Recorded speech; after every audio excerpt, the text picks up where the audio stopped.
Here in Srimad Bhagavatam, 10 subjects are described. Number 1, the creation of the ingredients of the cosmos. Number 2, the creations of Brahma. Number 3, the maintenance of the creation. Number 4, special favor given to the faithful. Number 5, impetuses for activity. 6, prescribed duties for law-abiding men. 7, a description of the incarnations of the Lord. 8, the winding up of the creation. 9, liberation from gross and subtle material existence. And 10, the ultimate shelter, the Supreme Personality of Godhead. The 10th item is the shelter of all the others. To distinguish this ultimate shelter from the other 9 subjects, the Mahajans have described these 9 directly or indirectly through prayers or direct explanations. This chapter, Adi-lila, chapter 2, Sri Krishnadas Kaviraj Goswami is establishing the authority of Sri Krishna Bhagavan as the Supreme Personality of Godhead, the source of all sources, the cause of all causes, the one without a second, the one who is beginningless but yet is the beginning of everything. And he is the supreme controller of all other controllers. That is the purpose of this second chapter, to establish this as an irrevocable fact by stating Shastra, quoting Shastra, and quoting other great Mahajans, and giving evidence that is either direct or even indirect. In other words, he is going to establish his thesis that Krishna is the Supreme Personality of Godhead from the Shastra and from the Mahajans, the Mahabhagavats. Purport by His Divine Grace, Srila Prabhupada. These verses from Srimad Bhagavatam 2:10, second canto, 10th chapter, 1 and 2, these verses here, list the 10 subject matters dealt with in the text of the Bhagavatam. Of these, the 10th is the substance, and the other 9 are categories derived from the substance. These 10 subjects are listed as follows. Sarga. Sarga is the first creation by Lord Vishnu. The bringing forth of the 5 gross material elements, the 5 objects of sense perception, the 10 senses, the mind, intelligence, false ego, and the total material energy or universal form. This is called Sarga. In other words, like a father may bring so many building blocks for his little boy. What do they call it? Lego? Right? And then the boy builds some castle or something out of the Lego pieces. So that's called Sarga. In other words, all the ingredients are given so that Brahma can do his Visarga, or creation. Visarga is number 2, the secondary creation, or the work of Brahma in producing the moving and non-moving bodies in the universe. The universe is the Brahmanda. Without the ingredients given to him, would Brahma have been able to create anything? No. We see the scientists today are like Lord Brahma. They're taking the ingredients that are here, all the material elements, and they're mixing them, combining them, slicing and dicing, and coming up with something and then saying they've created it. But take away the ingredients and they're helpless. Prabhupada said, if you're such a good scientist, then create a chicken. He said, we have an egg. You open it up, there's just 2 ingredients there, the white and the yellow. All the chemical components are known. Now the chicken can produce another chicken. I challenge you, Prabhupada said, to produce a chicken. Otherwise, the chicken is a better scientist than you. Anyway, that challenge has still has not been accomplished yet. They've still not been able to create a chicken, even though all the chemicals are there, all the ingredients are there, right in the egg. Now you make a chicken come out of that egg the way the hen does, but they cannot do. So the hen, Prabhupada concluded, is a better scientist than the so-called bluffers. So Lord Brahma was not a bluffer. He established and told everyone that actually that you give me the credit for being the creator, but actually I haven't created anything. I just took everything and just did what I was told to do. Because in the beginning, I had no idea what to do. I was bewildered in the darkness. And so I was wondering, what happens now? And I heard the sound, tapa. Tapa. Austerity, penance, meditation. Right then. So I went into meditation for thousands of your earth years. And then the sound of Krishna's flute entered my ear. Chetodarpanam Arjanam entered into the heart, purified my heart, and I was able to understand what was to be done. Therefore, I always say, Lord Brahma is explaining to Narada Muni, because Narada Muni came to Lord Brahma and he wanted to know, who is the supreme?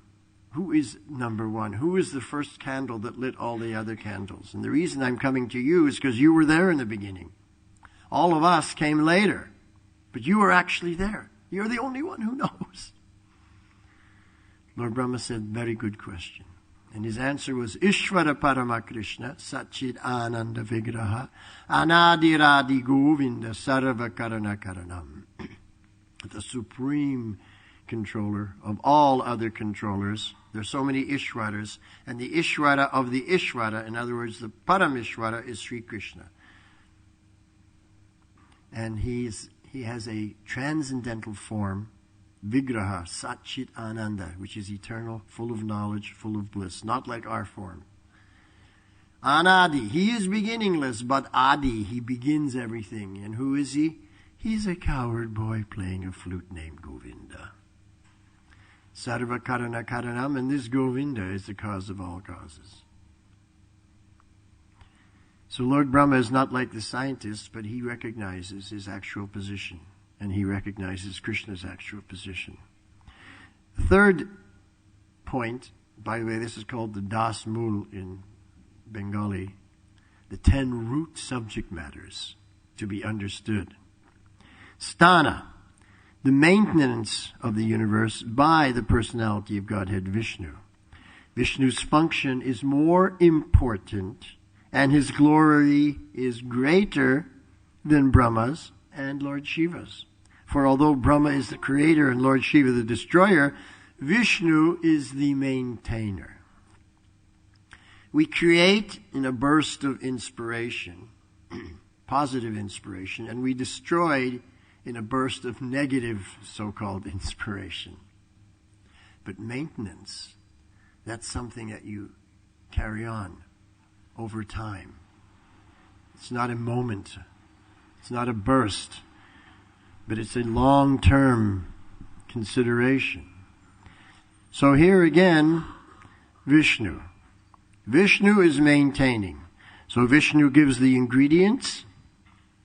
Vishnu instructs Brahma how to create using those ingredients, and then Vishnu comes and maintains everything that Brahma's created. Because after Brahma created everything, he went home. He had a rest. It's hard work. Vishnu said, don't worry, I'll maintain everything. Poshana. Poshan means nourishing. Nourishing means to take special care and protection for devotees by the Lord. As a king maintains his kingdom and subjects, but nevertheless gives special attention to the members of his family, so the personality of Godhead gives special care to his devotees who are souls completely surrendered to him. Should I repeat that last line? The personality of Godhead gives special care to his devotees who are souls completely surrendered to him. So now we know the definition of devotee. Someone who is completely surrendered to Krishna.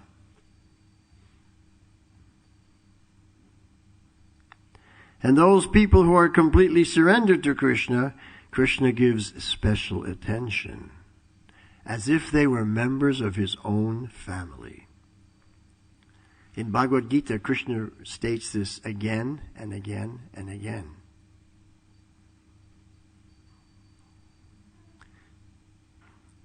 You want some shlokas, some proof of what I just said? You're all looking at me like, we want proof. 10:10. Tesham satata yuktanam bhajatam priti purvakam dadami buddhi yogam tam yena mam upayanti te. This is exactly what is stated here in the purport, this shloka. Krishna says, Tesham satata yuktanam. Anyone who's constantly engaged. Well, that includes all of us. We're all constantly engaged in something, whatever it is. Bhajatam. Worshipping. Hey, we're still included. That's why we joined this movement. Priti purvakam. Purvakam means with full or complete. With complete love. Oops. Are we still included? Do we still qualify? Well, we do, if you look at it.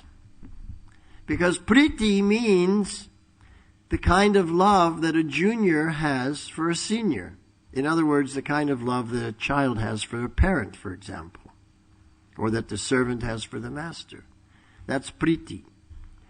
See, in Sanskrit, we have many, many words for all the different aspects of loving affairs. Whereas in English, you only have one word, to describe all of them, which is, it fails. So that's priti. Sneha is a different kind of affection. Prema is another kind of love. Mahabhava is another kind of love. The kind of love that Mother Yashoda has for Krishna is not priti. That's how a senior loves a junior. Sneha, that love.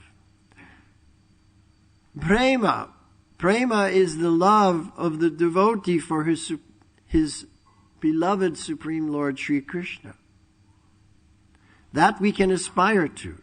All these other priti, sneha, prema, we can aspire to. But mahabhava, that is the love that only Radharani expresses for Krishna.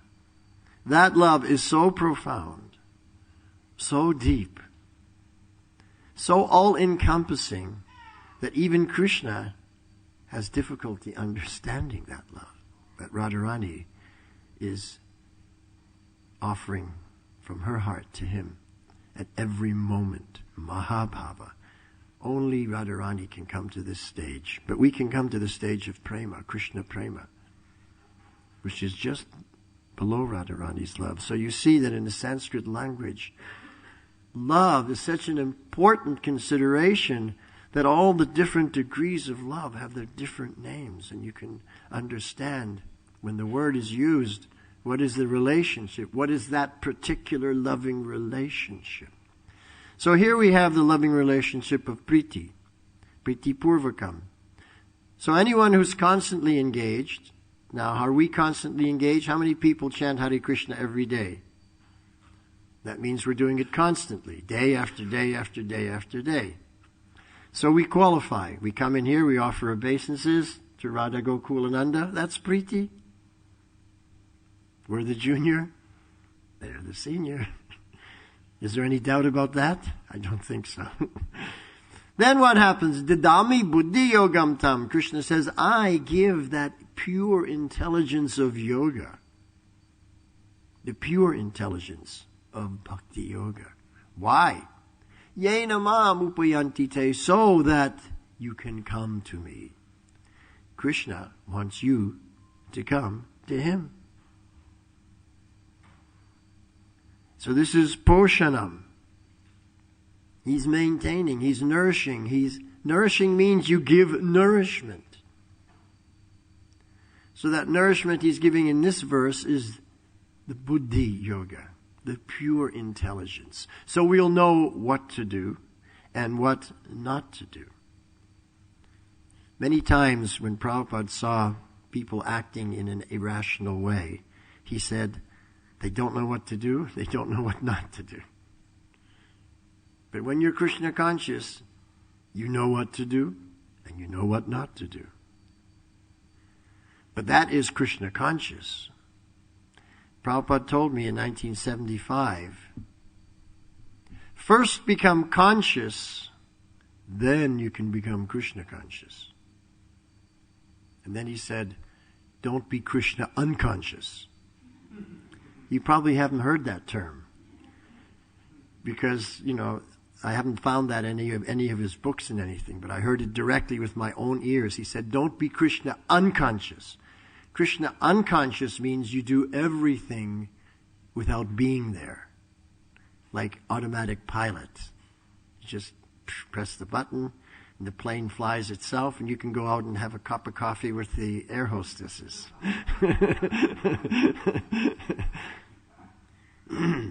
So, Krishna unconscious.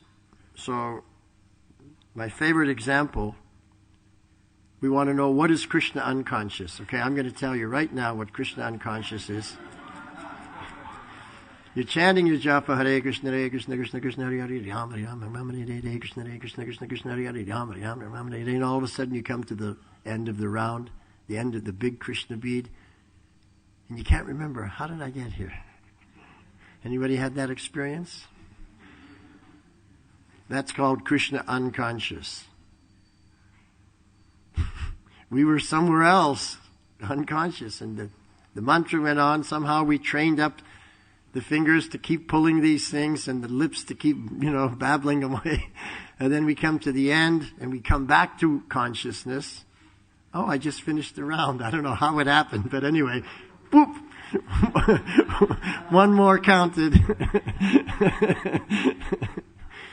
So Prabhupada said, don't be Krishna unconscious. First become conscious. Then you can become Krishna conscious. So that was something I remembered, since 1975 to today, 35 years. I was always focused on that, always conscious about that, because Prabhupada spoke it right there in front of me. So, we have to become conscious in our chanting, because this is when we are actually associating with Krishna. Who knows what japa really is? We think that japa, many of you probably think that japa is my sadhana that I do every morning on the order of my Guru Maharaj. Who thinks that that's the definition of japa? Only 2 people. What do the rest of you think then? Okay, let's hear some other definitions of japa. Okay, let me ask the question again. Is that the definition of japa that we just said? People here are afraid to commit.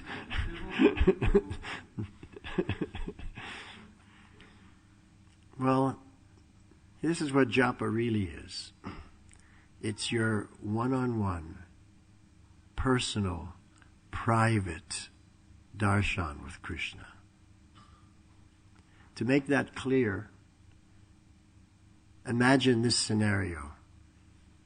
One day, Guru Maharaj's servant comes up to you and says, Guru Maharaj wants to see you in his room. Me? He wants to see me? Yeah, he called for you. Wow. You're all excited. Knock on the door. Come on in. You go in and there you are. Just you and Guru Maharaj. He's speaking something, giving some instruction, whatever. You're sitting there fully conscious, hearing everything he's saying. You come out of the room 10 minutes later. Everyone says, what did he say? That's your private one-on-one darshan with Guru Maharaj. Right? So your private darshan with Krishna is the japa. It's just you and Krishna. You sit here, close your eyes. Hare Krishna, Krishna Krishna, Hare Hare, Hare Rama, Rama Rama, Hare Hare. Now supposing when you're called in for your one-on-one private darshan with Guru Maharaj, and he's speaking to you, and your mind carries you away on the thoughts of this or that or whatever. And then Guru Maharaj says, so what do you think of that proposal? And you have to say, well, actually, Guru Maharaj, I was kind of spacing out. Could you please repeat that? How do you think he feels? Disappointed. Would he think we were spaced out?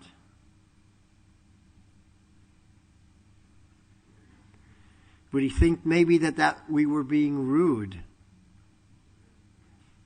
Would it maybe be considered an insult?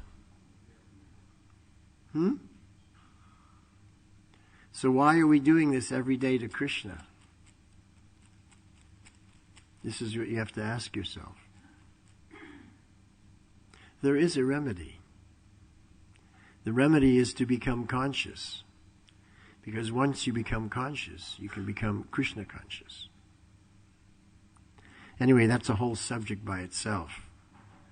And we don't have that much time, and you do want to hear the other 6, the rest of the purport. So anyway, that's Poshanam. Krishna is nourishing us by giving us the intelligence of yoga. That means to become Krishna conscious. To be conscious of everything that Prabhupada has given to us, coming in parampara. We have all the tools we need. We've been given the entire process, everything to be successful.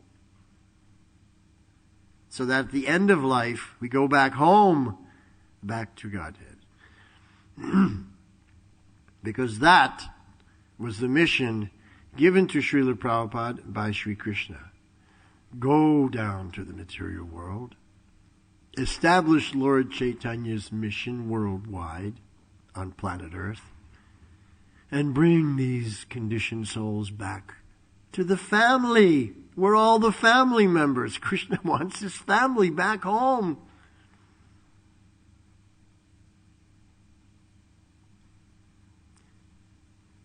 That's Prabhupada's mission. That's why he named his first newspaper Back to Godhead. Then it became a magazine, Back to Godhead.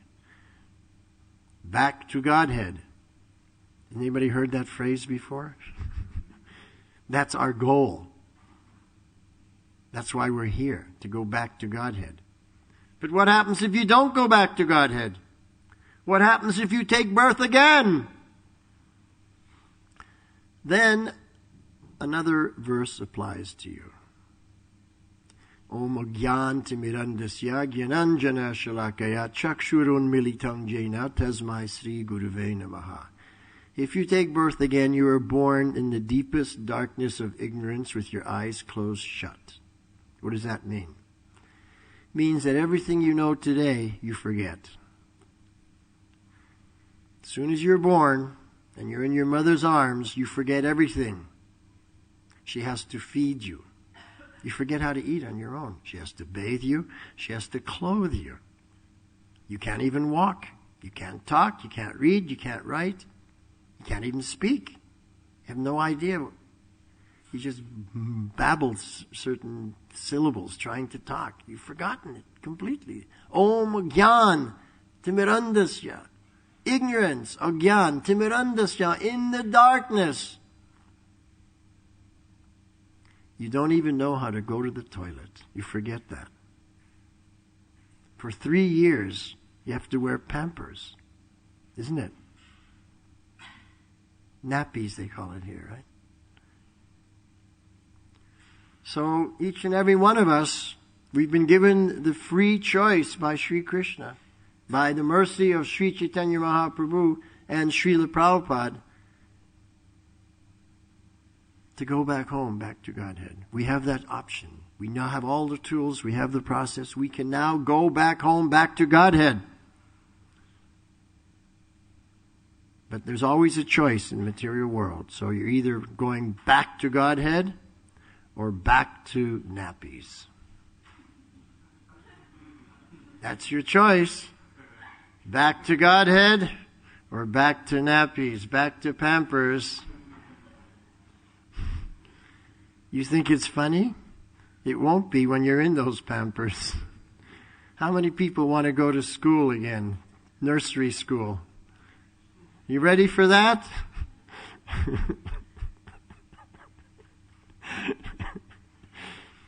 Back to Godhead or back to nappies. Choice is yours. So Krishna is giving us every opportunity. Sarva dharman parityaja. Forget about all those other dharmas. Mam ekang, make me number one. Sharanam, surrender to that. Vraja, wherever you go. And then ahang tvang sarva papebhyo. I will take away all your sinful activities. Who knows what that means? Ahang tvang sarva papebhyo. Has anybody ever thought about that? Sarva, all. What does all mean? It means past, present, and future. All your past sinful activities, your pap karmas, Krishna cleans them. All the present ones, Krishna cleans them. And all the future, but you haven't committed them yet. What future ones is he talking about? The ones that are lying in seed form in your heart. You haven't committed yet, but you will, unless you surrender to Krishna and make him number one.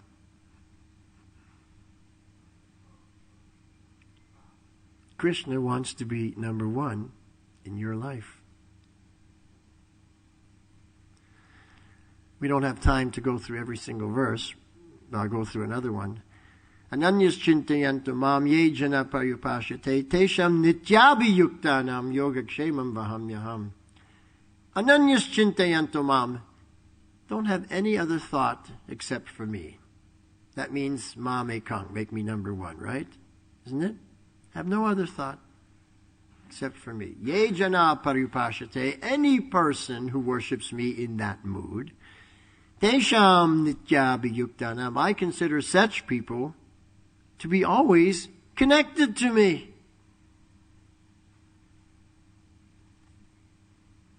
Yogakshemam, and I protect their bhakti yoga. I protect what they've done, what they have, what they've accomplished. Vahamyaham, vahami means to carry, and I carry what they are lacking. Here we are back to poshanam. Okay, you're lacking this? Don't worry. I'll supply.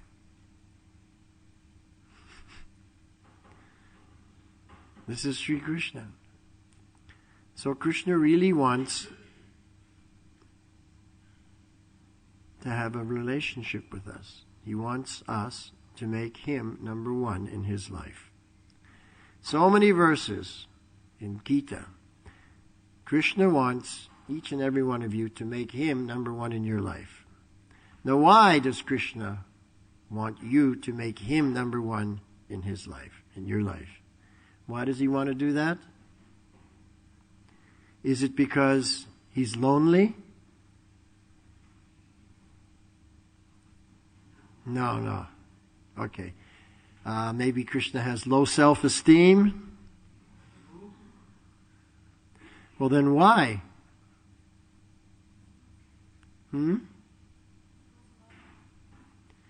Well, we know that he has love for you. But why number one? Yeah, exactly. He wants to be number one in your heart because you're already number one in his heart. You are number one in Krishna's heart, and he's saying, can I be number one in your heart too? And what are we saying? Oh, think about it. Give me some time. I need time and space. I don't want to make any rash decisions. That's us. Problems with us. Anyway, Krishna is our best friend. Poshanam, he keeps maintaining us, nourishing us. In this way, if you think about it, for millions of births, Krishna's been your secret admirer. Your secret admirer. Waiting in the wings. While you go here and there till you finally just turn around and say, I've tried them all. I've been to the east, I've been to the west, but Krishna, you're the best.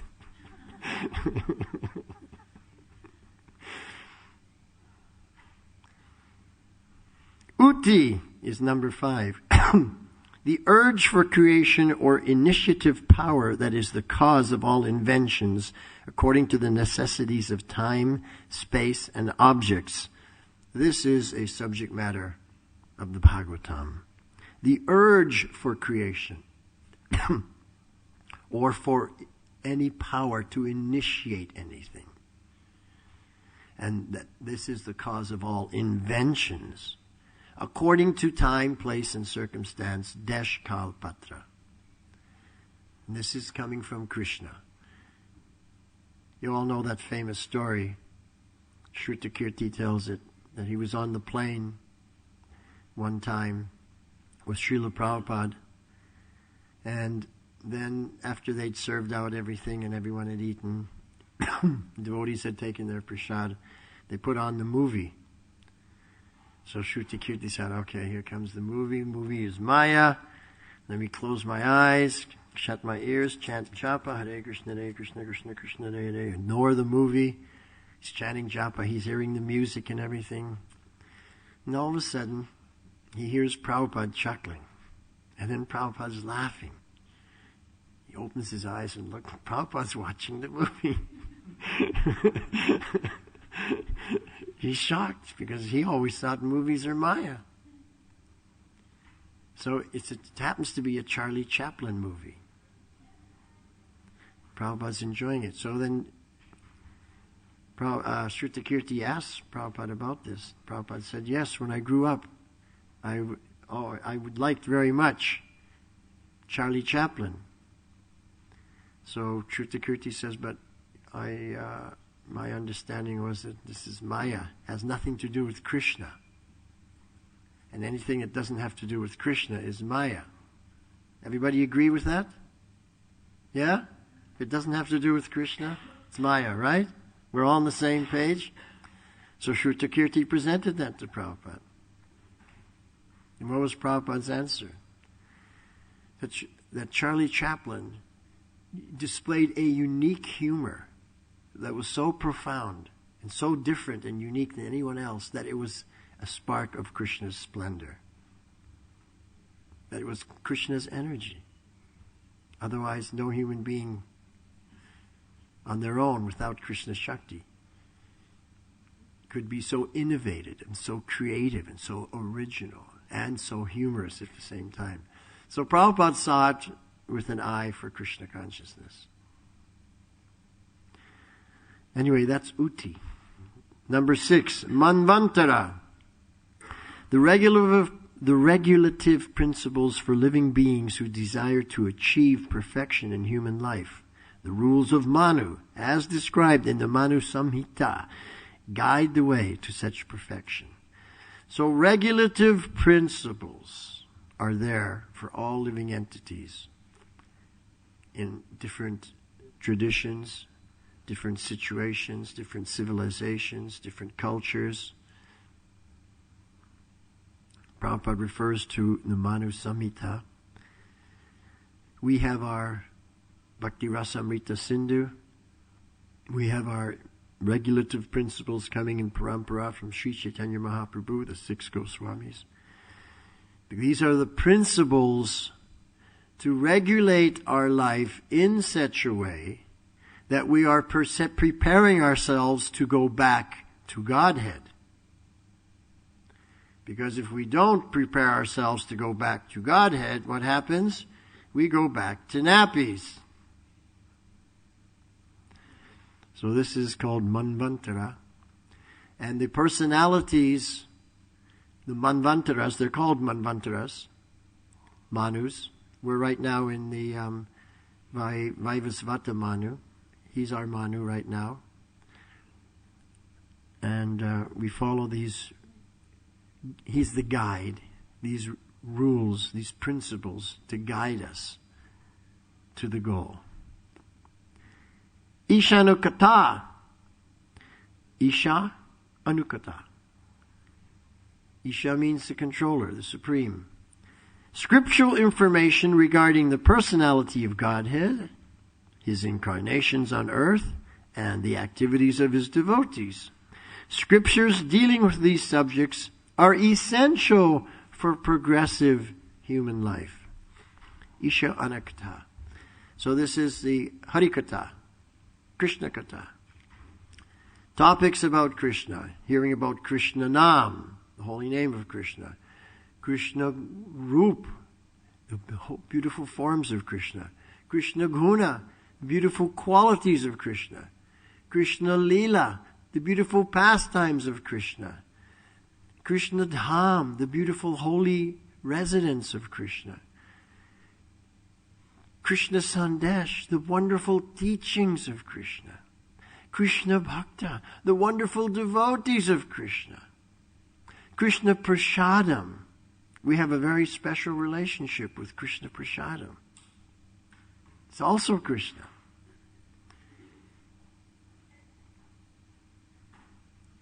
You know, we come here into the temple room, we take darshan of Radha Gokulananda. Probably the most beautiful deities on planet Earth. The only other deities on planet Earth that may compete with Radha Gokulananda might be Radhalanda Nishwara. So here in London, you pretty well can't go wrong. But you know, when they close the curtains, the darshan is over. That's it. When they lock up the temple at night, the darshan's over.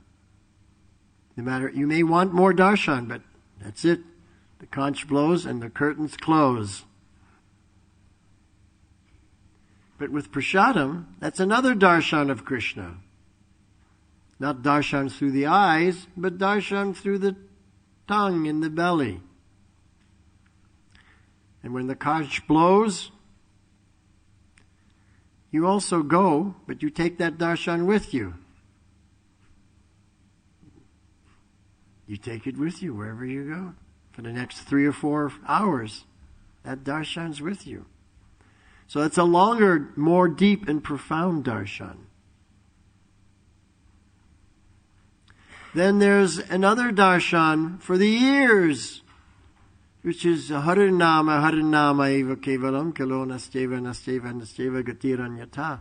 The Maha Mantra is another darshan for the ears and the tongue and the consciousness and the heart.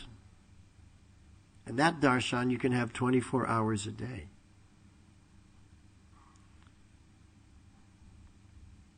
Therefore, Param Vijayate Sri Krishna Sankirtanam. Lord Chaitanya says, this is the supreme conqueror of illusion. This is the ultimate darshan. Srinam Avatar. Srinam Prabhu, who has descended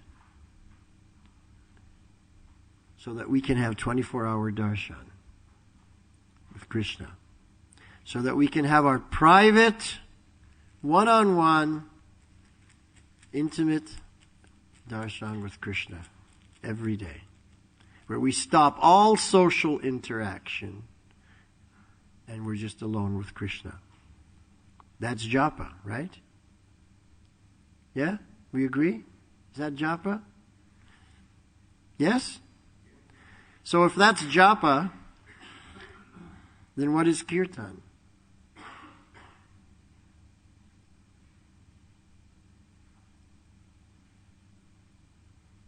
People, everyone here does kirtan? Okay, what is kirtan then? Collective japa. Well, does that make sense? I mean, if it's your private one-on-one, so we're all having our private one-on-one collectively. Is that your idea?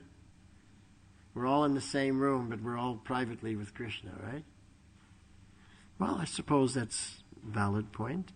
shows that he's thoughtful. One must be thoughtful. One must understand the teachings. Thank you very much. Anyone else know what kirtan is? What with Krishna? Partying with Krishna. Sounds like more fun. You're on the right track. Well, here's how I see it. Oh, go ahead. We have another hand. Partying with Krishna and his devotees. It's a party. Well, I see it like this, that it's our Ras-lila with Krishna. Because we're all dancing and singing, we're all like the gopis, and each of us has our Krishna because we have the Mahamantra.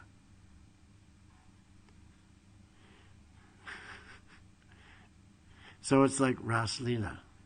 And japa is like just you and Krishna in the kunj together. Now, if you can envision that, if you can visualize that, if you can enter into your japa in that consciousness, and if you can enter into the kirtan in that consciousness. Remember in the Ras-lila, every gopi was thinking how wonderful this is because I have Krishna with me. Krishna is with me only. And it's true because when you chant the holy name, you have Krishna with you only.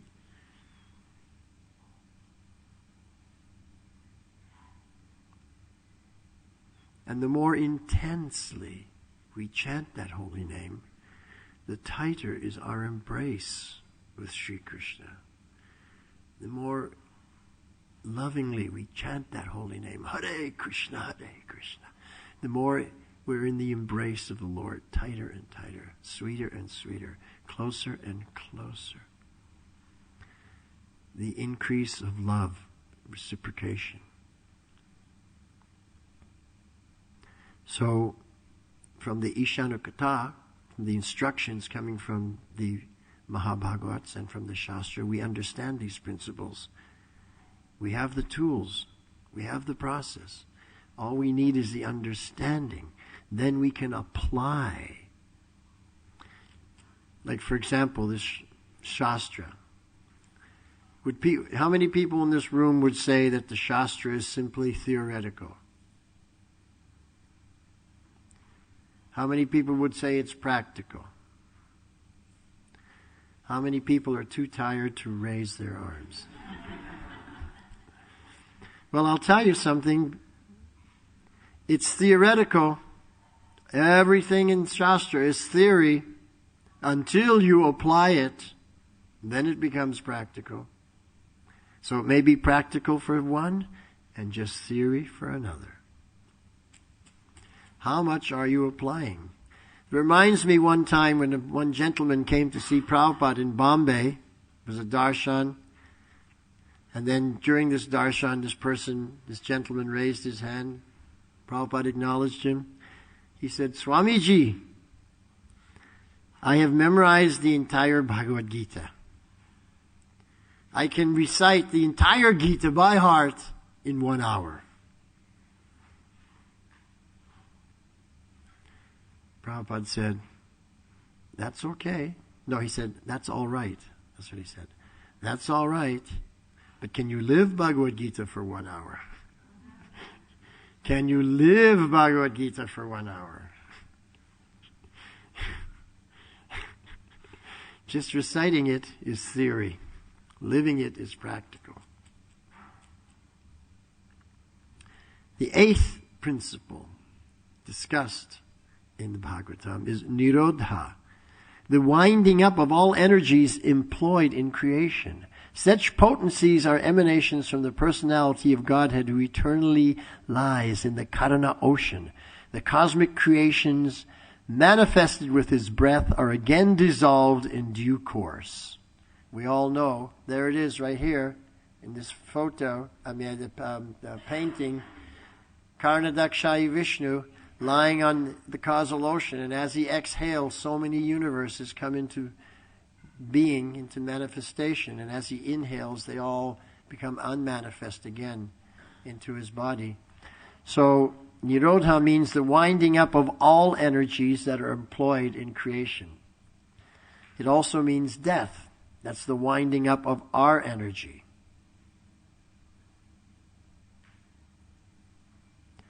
So we wind up our energy, and then our next is either back to Godhead or back to Pampers, and we start again.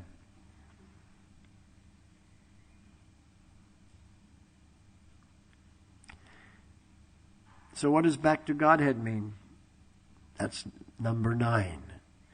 The 9th principle discussed in the Bhagavatam, mukti, liberation of the conditioned souls encaged by the gross and subtle coverings of body and mind. When freed from all material affection, the soul, giving up the gross and subtle material bodies, can attain the spiritual sky in his original spiritual body and engage in transcendental, loving service to the Lord in Vaikuntha Loka or Krishna Loka.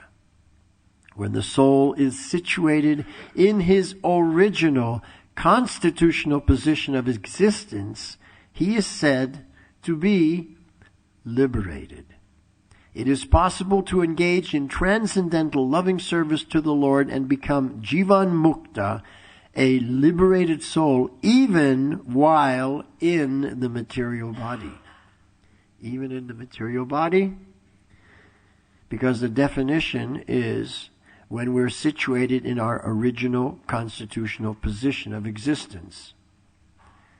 Then we are said to be liberated. Does everybody agree with that definition? Liberation means you're situated in your original constitutional position of existence. Do we all agree with that definition? That means, in modern parlance, in ISKCON parlance, that means das, das, das, anudas. Servant of the servant of the servant of the servant. Then we're in our original constitutional position of existence. Now, what if you're not in your original constitutional position of existence? What's the Sanskrit word for that? What?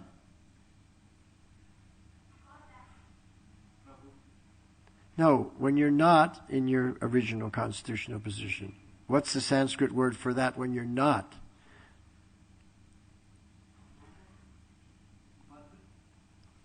You all know the word. You probably use it every day. Maya. So you're either in your original constitutional position or you're in Maya. It's two choices. You're either back to Godhead or back to nappies. It's only two choices. And we already agreed that to be in the original constitutional position means das, das, das, anudas. So if you're not the servant of the servant of the servant of the servant, then you must be in Maya. Because you're not in your original constitutional position. If you can be in Maya and be living in the temple. And you can be fully liberated in the body, in the material realm, because your consciousness is das, das, das, anudas. Because that is your consciousness. Because you're conscious. Therefore, you can become Krishna conscious. But if you're unconscious, first become conscious, then become Krishna conscious. So unconsciousness, if you're Krishna unconscious, right? You're just doing everything by rote. You're not really thinking. You don't have full understanding. You come to the end of your japa and you don't even know how you got there. From this Krishna unconsciousness, can we get Krishna prema? How many people say no? No, you can't, can you? So then why are we doing it that way?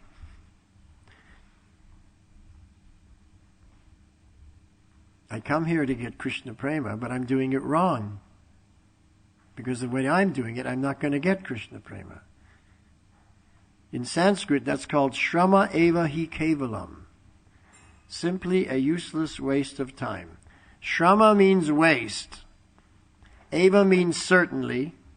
He means guarantee, and kevalam means only. It's only a certain guarantee that you're wasting your time.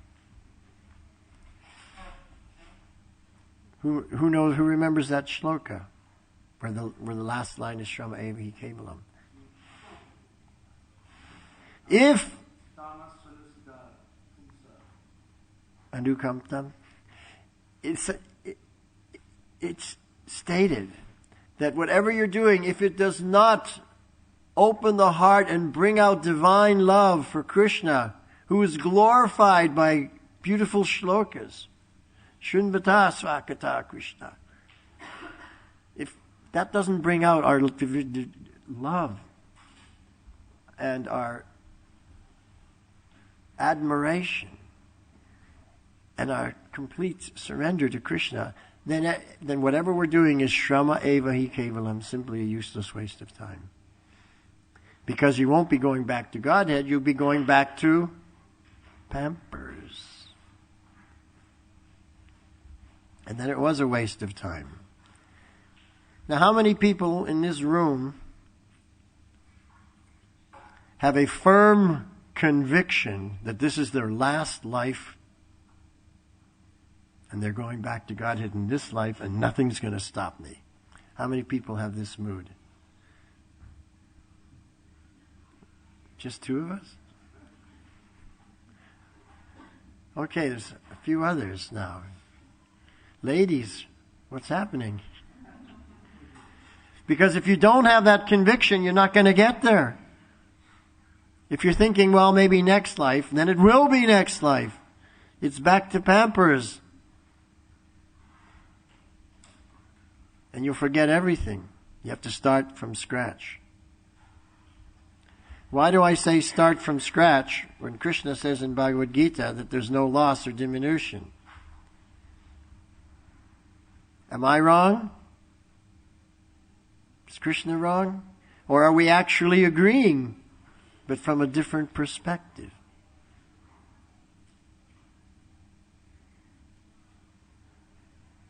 Yeah, whatever you do in this life, it's in your bank balance. And eventually when you come back to devotional service, that's where you take off again. But what about all that time in between that's lost? All that energy. Learning how to, what we call it, potty training. Learning how to go potty. How to eat. How to dress. How to tie my shoelaces. How to learn the A, B, C, D, E, F, G, H, I, J, K, L, M, N, O, P. Who wants to go back to that? So you really have to get serious. And how to get serious? So the mukti is number 9. There is a way. There is hope. There's a process. Here are the tools. And number 10, ashray, the ultimate shelter. Prabhupada says the transcendence, the summum bonum, from whom everything emanates, upon whom everything rests, and in whom everything merges after annihilation. That's the ashray. We have my godbrother, Bhagavat Ashray. He's taken complete shelter of the Supreme Personality of Godhead. What a name. And he's living up to it. He's very dedicated, very sincere, very hardworking. Nothing's going to stop him. He's determined. This is my last life, going back home, back to Godhead. So ashray, he is the source and support of all. The ashray is also called the Supreme Brahman, as in the Vedanta Sutra. Adhato Brahma Jigyasa Janmadhyasya Yataha. Srimad Bhagavatam especially describes the Supreme Brahman as the ashray. Sri Krishna is this ashray, and therefore, in Hindi ashray, but in Sanskrit ashraya. Sri Krishna is this ashraya, and therefore the greatest necessity of life is to study the science of Krishna. Srimad Bhagavatam accepts Sri Krishna as the shelter of all manifestations because Lord Sri Krishna, the Supreme Personality of Godhead, is the ultimate source of everything, the supreme goal of all. This is very interesting. Prabhupada says, Bhagavatam accepts Sri Krishna as the shelter of all manifestations. Why does Bhagavatam accept it? Because Sri Krishna is the ultimate source of everything. In other words, it's the real deal. There's not going to be some new and improved understanding tomorrow or in the next millennium. This is it. The summum bonum. The topmost. Raja Vidya, Raja Guyam, Pavitram idamuttamam, Pratyakshabagamam sarmam, Susukam kartumavyayam. This is the topmost knowledge, the purest knowledge, the most confidential knowledge, the most transcendental knowledge. And how do we realize this knowledge? Directly from within the heart. Pratyakshabagamam dharmam. Directly perceived. We sing it every morning. Chakudano dilaye janme janme Prabhu say divya gyan, divine knowledge. Hriday, from the heart. Prakashita, becomes manifest. How does that happen? I thought my guru gave it to me in his books. Sarvasya chaham hridi sanivishto matasmityar jnana bhupanam cha. Krishna says, I'm seated in everyone's heart, and from me, in the heart, comes knowledge, comes remembrance. Or, if you want to enjoy Maya, forgetfulness. Choice is always ours. Krishna always gives the choice. You know, verse 1863 in the Gita, Krishna says to Arjuna, now I have described to you confidential knowledge and even more confidential knowledge. You deliberate on this and then do whatever you want to do. No force. Do as you wish. Make your own decision. But in 1864 he said, now I'm going to give you the most confidential knowledge. First confidential, then more. Now I'm going to give you the most. You listen carefully, because I'm speaking this for your benefit, Krishna says.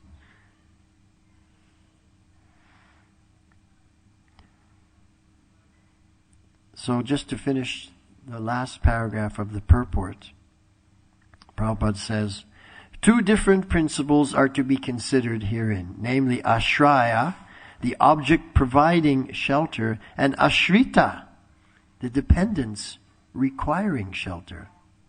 That's us. The ashrita exists under the original principle, the ashraya. The first 9 categories described in the first 9 cantos of Srimad Bhagavatam, from creation to liberation, including the Purusha avatars, the incarnations, the marginal energy or living entities, and the external energy or material world, they are all ashrita, dependence, requiring shelter. The prayers of Srimad Bhagavatam, however, aim for ashraya tattva, the truth of ashraya, the one giving the poshanam, the shelter, the maintenance, the support, everything. In other words, the Supreme Personality of Godhead, Sri Krishna. The great souls expert in describing Srimad Bhagavatam have very diligently delineated the other 9 categories, sometimes by direct narrations and sometimes by indirect narrations, such as stories. The real purpose of doing this, however, is to know perfectly the absolute transcendence, Sri Krishna. For the entire creation, both material and spiritual, rests on the body of Sri Krishna.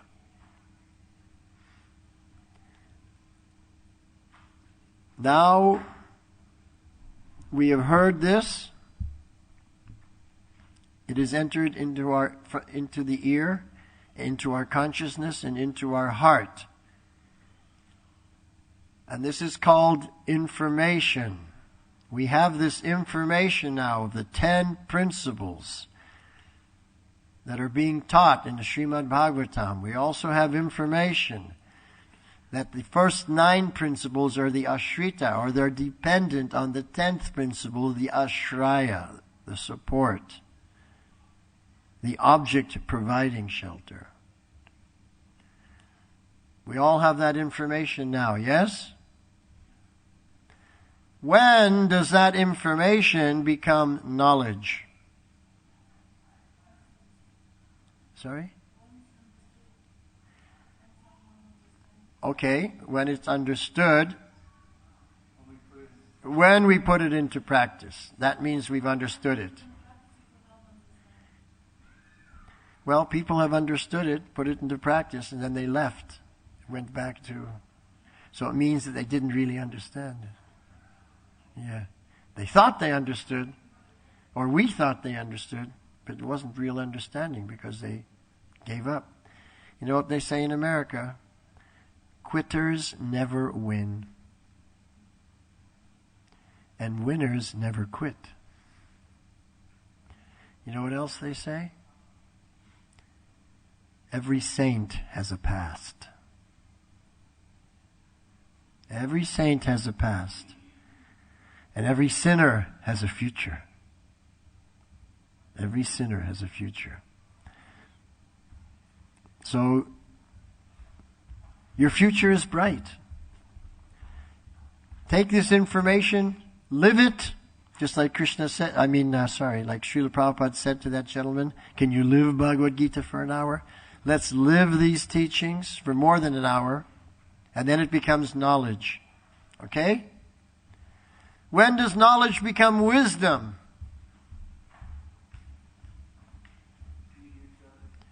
When we give it to others. Perhaps.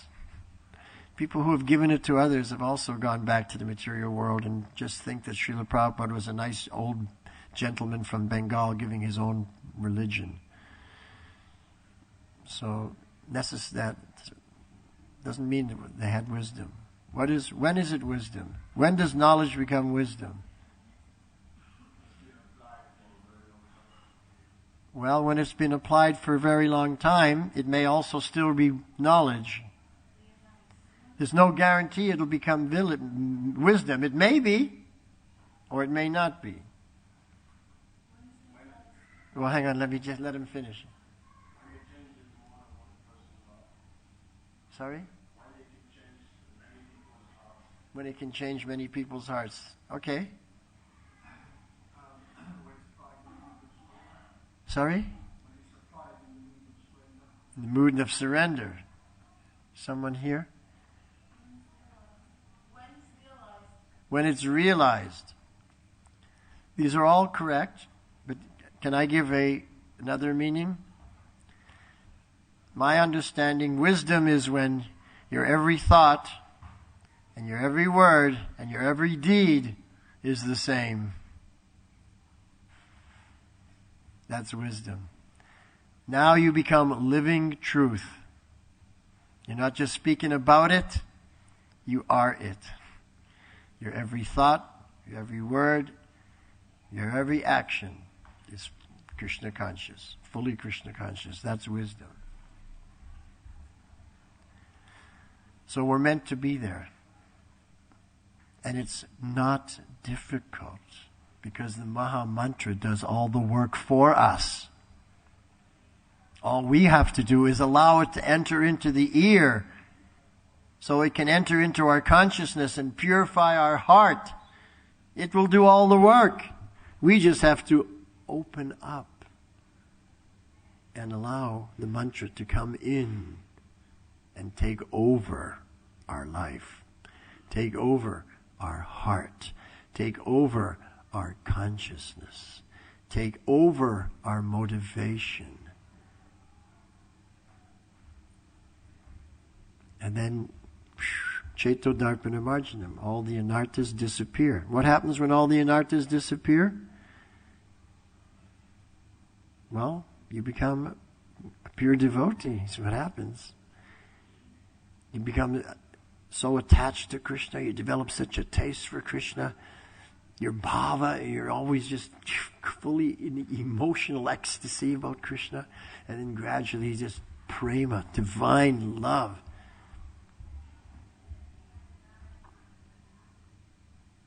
So this is the process of Krishna consciousness, explained in a nutshell by this verse. Very nice verse today.